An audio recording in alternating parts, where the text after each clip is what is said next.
I have lowered the prices. What more can I do? Do you know someone who loves old-time radio, classic TV, or movies? Plan ahead before this deal is gone. Go to oldtimeradiodvd.com. Place your order today. Now that's oldtimeradiodvd.com. You'll be glad you did. I never like leaving London, yet once I'm away, I do appreciate it. Your advice was, as always, sound, wasn't it? It's essential to break the pattern of one's routine, get away and refresh oneself, particularly for a man who works as intensely as you do. The trouble is, Holmes, that you're too successful, far too well known. Perhaps. I try to remain in the background as much as possible. Oh, no one's likely to know you down here in Long Oakley.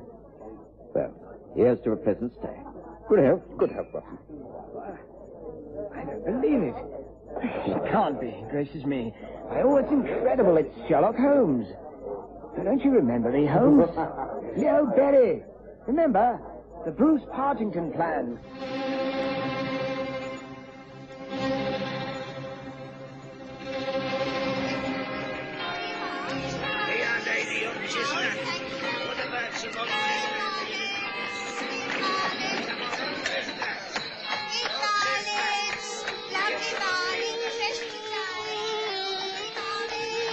We present the stories of Sherlock Holmes.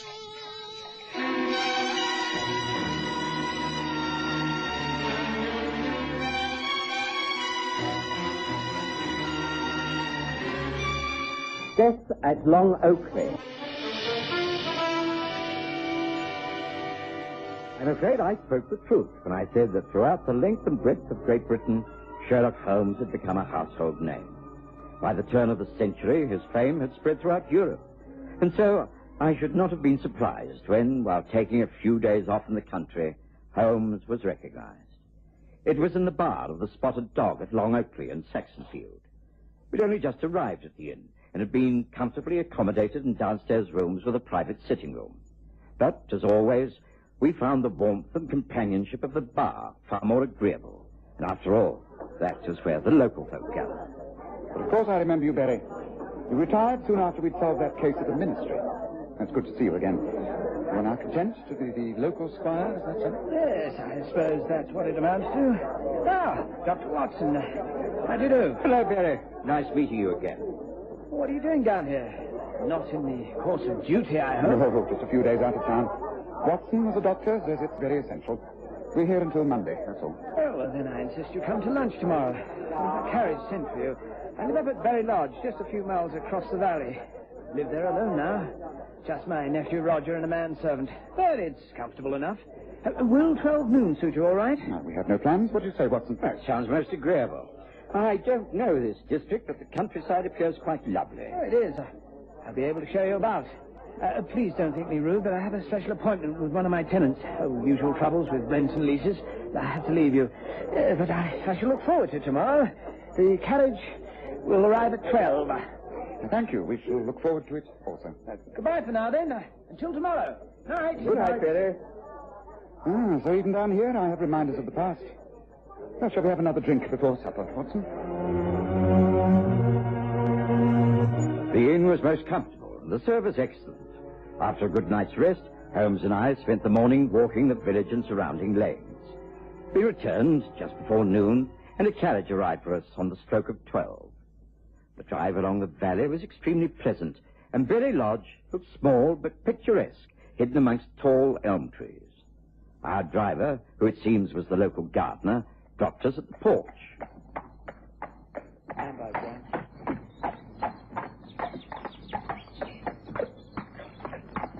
Ah, there you be, gentlemen. Thank you. By Jove, look, Watson.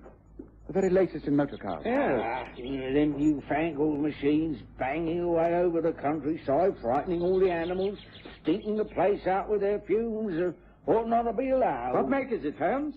I don't think I've seen a car like that before. It's a Panhard, 1903, last year's model. Extremely smart. Now, this is the transport of the future, Watson. Who owns this machine? It can't be Leopold Berry, surely. Oh, no, it belongs to young Mr. Roger Berry, sir. Oh, well, I don't know where youth is coming to. Up and down to London, and it is all the time. Well, sooner him than me. Come on, Bessie, old girl, come on. Day to you, gentlemen. I'll be ready to drive you back to the dog whenever you want him.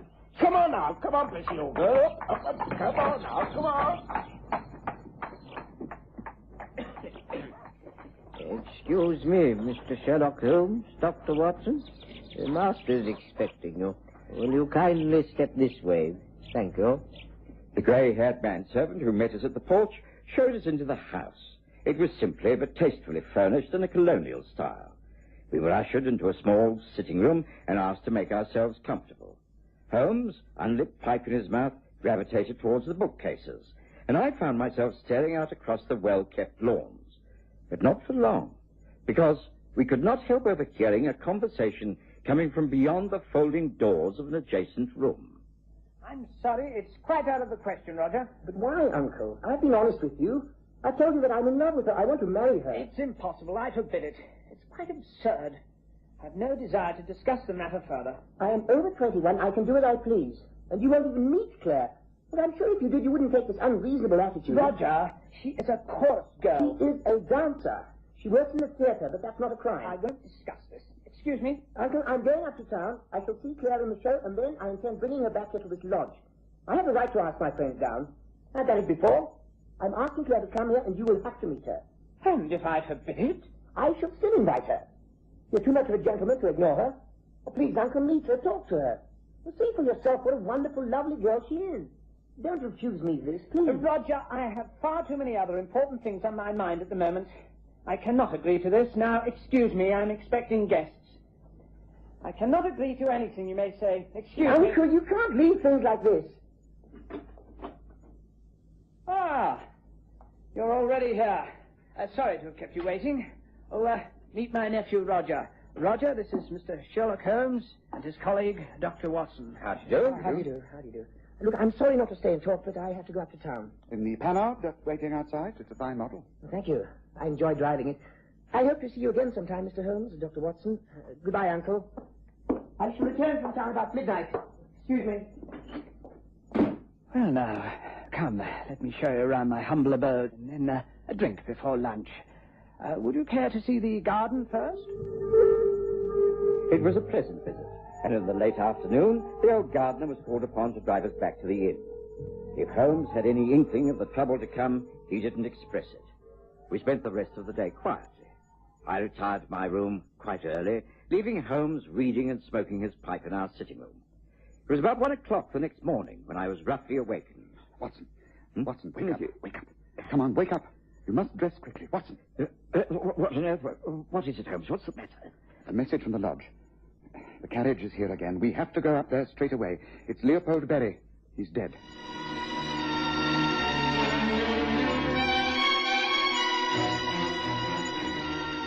I stumbled out of bed and dressed hurriedly, trying to realize what Holmes was telling me.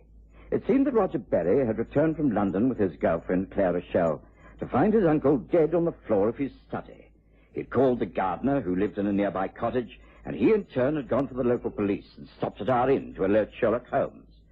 Naturally, we made our way up to the lodge as quickly as possible. There was a country sergeant talking to a white-faced Roger, who was trying to comfort a somewhat hysterical young woman. It's all my fault. I know it. I shouldn't have come down here. He did it because of me. I know he did. Please, I Claire, know it. please. Look, he did it Control because yourself. of me. Ah, Mr. Holmes, Dr. Watson. This is Sergeant Marks. Sergeant, this is the famous Mr. Sherlock Holmes who's visiting the village. He knew my uncle. Good evening, Sergeant. Do you mind telling me just what has happened? I've only just arrived here myself, Mr. Holmes. It seems there's been a tragic death. Mr. Roger here sent for me. Gas. Do I smell gas? Yes, that's right. Well, let me explain as briefly as possible, sir. Claire and I motored back from town, getting down here about midnight. I left the car outside and we came in the front way. The light was on in the study and I thought my uncle had stayed up for us. He knew I'd invited Claire down. I asked Claire to wait in here while I went for Uncle. I don't know. I want to meet him yet, Roger. Oh, I'm scared. Oh, nonsense. He'll love you the minute he sees you. Just wait here. He's in the study. The light's on. Just across the hall. I'll get the two of you together and you can talk while I put the car away. Oh, no. No, stay with us. I don't want to be with him alone. Uncle? Uncle, we here? Uncle, may I come in? Uncle? What the devil? Uncle? Oh, no. Oh, no, coffee. Uncle. What was it? What's the matter? Stay where you are. Stay there. What is it? Claire, there seems to be trouble. Uncle, the gas. It must have been an accident, or he must have gassed himself. He's just lying there. No, don't go in. But... Please, go out of here. Down the back way to the cottage. Call the gardener. Get help. We need a doctor at the police. Now, go, darling. Please go. Claire went for help, and I went back into the room. I turned off the gas fire in the hearth and opened the French windows. You didn't touch the body?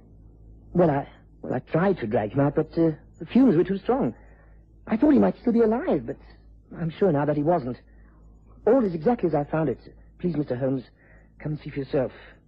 If he's gassed himself, then why? Why should he do such a thing? Why? I followed Holmes and Sergeant Marks across the hall and into the study. There was still the faint smell of gas in the room. The body of Leopold Berry lay on its right side on a rug in front of the fireplace. The knees were drawn up, and the posture looked so comfortable that at first glance he could have been fast asleep. Holmes knelt beside the body. No one has been in here or moved the body, Sergeant? No, no one, except Mr. Roger when he found things exactly like this. What of the manservant who let us in at lunchtime? He goes up for weekends, he does, up to town. Then Berry was here alone this evening. That's right. Perhaps that's why he took the opportunity of doing away with himself. No one was about to stop him. He didn't kill himself, Sergeant. He was murdered. Murdered? But what makes you say that? Well, there's been a blow on the cheek here. Hasn't there? You see? That is a quite definite bruise. You think someone knocked him unconscious and then turned the gas on and left him? Well, it could be so. Could you examine him, Watson? I don't expect a detailed report. We'll have to wait for a post-mortem for that. But can you estimate the time of death? Oh, well, give me a little while, Holmes. I remember to bring my pocket aid kit along. Makes a first-aid examination easier. So it's just a few minutes. I'll try not to disturb the position of the body.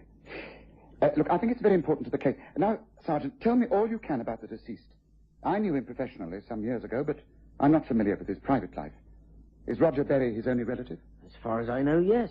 Rumour has it that Mr. Berry was a very rich man. Roger is his only heir, next of kin. Of course, there may be a will. The lawyers, Hackett and Brown, handled all these affairs. They'll be able to tell us about that. The estates are quite big, I believe. He must have had difficulties from time to time. Did he have any enemies amongst his tenants? Well, no, don't think so. Some folk didn't care for his high-handed manners, but, well, don't think anyone around here wished him any harm. I see.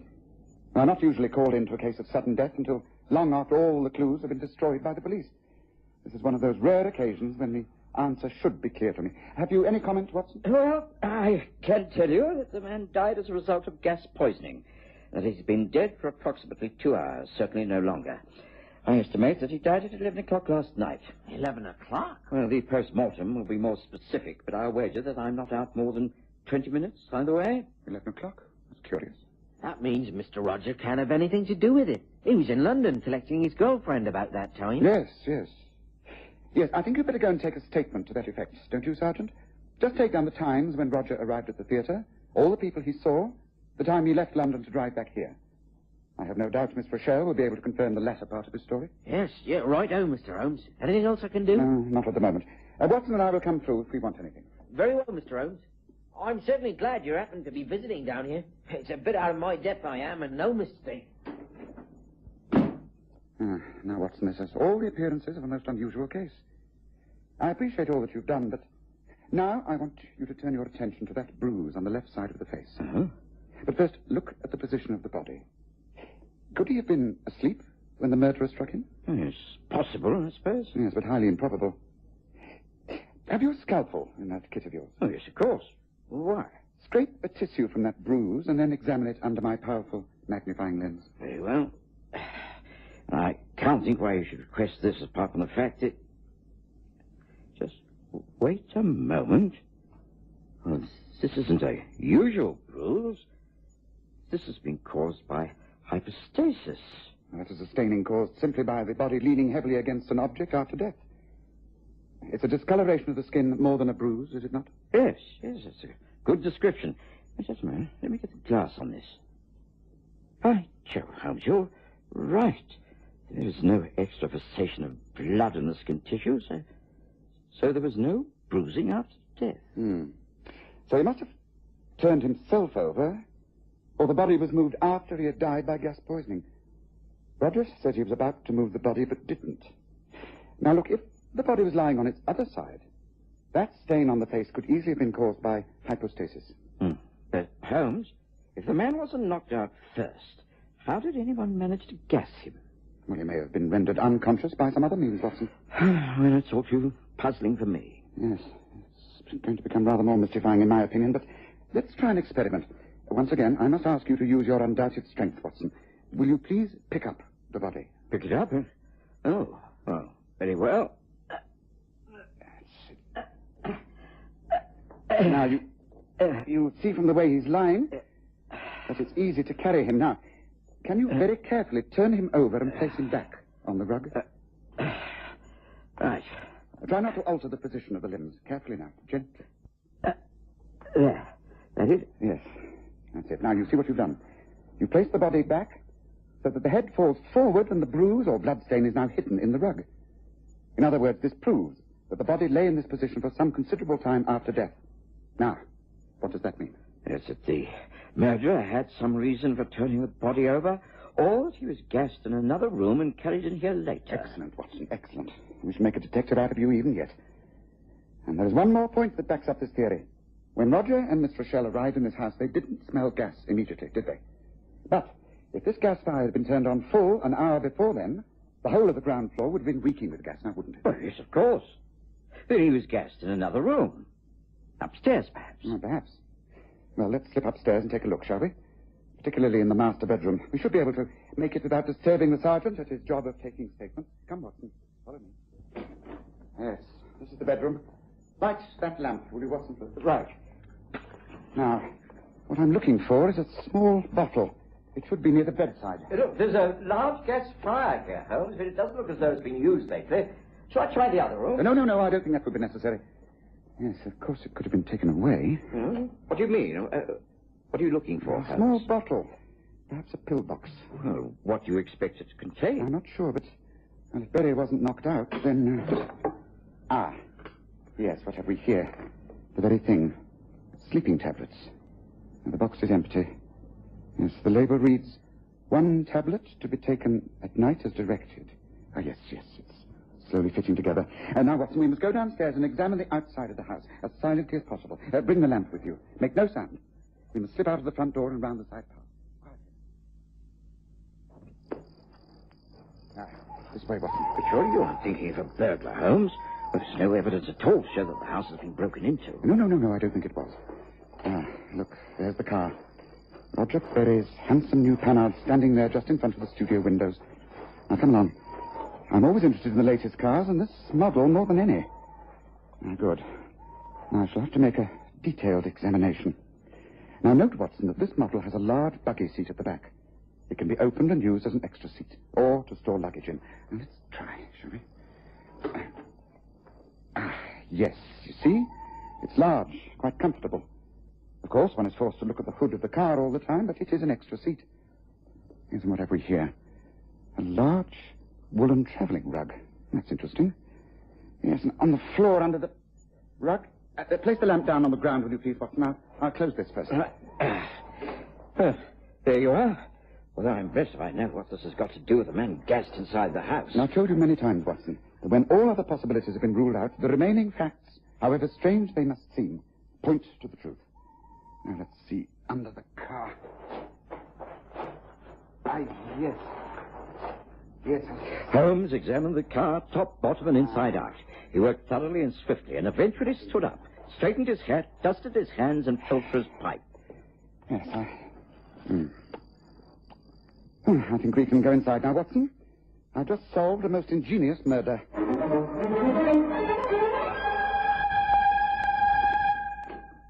I'm so sorry to have kept you waiting. Oh, you've taken detailed statements, Mr. Holmes. Do come in. Sit down. Pour yourselves a drink. I think you must need one.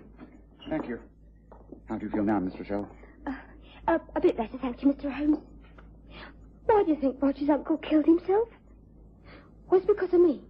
The shame of Roger loving a chorus girl. Someone not worthy of him. Miss Rochelle, it is not you who's the unworthy person. It is the man you think you are in love with. Look here, what is this? What do you mean? You could hardly have realized that you were an unknown witness to murder this evening.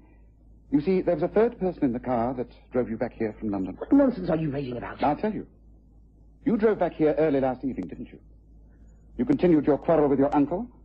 When he was adamant, you put into action a very careful plan. You gave your uncle a large dose of sleeping tablets and his after-dinner brandy. He soon fell into a drugged sleep. Then you carried him out and placed him in the buggy seat of your car, covered him with a rug and drove to London. You knew that the exhaust gas from a car produces the same post-mortem effects as coal gas, carbon monoxide. Before leaving this house, you turned on the gas tap in the study. Not too much, just a little bit. This is absurd. I've examined the car. You had to make a small adjustment. A rubber pipe connecting the exhaust to a hole in the bottom of the buggy seat. Tell me, Miss Rochelle, before leaving London, did Roger have trouble in starting the car? Oh, yes. He backfired a few times, and when he got out and made an adjustment under the car, of course, everyone laughed as we drove off. But it went quite well after that. The exhaust tunes going up into the buggy seat, which was quite firmly closed. Leopold Berry was lying on his left side. During the journey, he died, and a bruise formed on his cheek. When you arrived here, the car was parked outside the French window. You entered. Roger discovered the body. You didn't see it, because it wasn't there. After you'd gone to get help from the gardener, Roger slipped out of the windows, gathered the body up from the buggy seat and carried it in, placing it down on the rug, but on its right side, not the left. That's a lie. It's a filthy lie. You'll never prove it in court. Never. Never. I will fight it in court. You can never prove this. Of course, I can prove it quite easily, Watson. Roger Berry killed his uncle because he wanted the money. He will break down and confess. Evidence will be given after the post-mortem that tiny deposits of oil will be found in the lungs, proving that it was exhaust gas that killed Leopold Berry and not coal gas.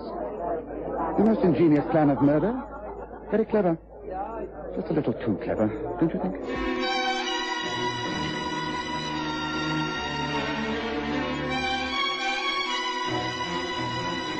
Listen again next Sunday to The Stories of Sherlock Holmes, with Graham Armitage's Holmes and Kerry Jordan as Dr. Watson.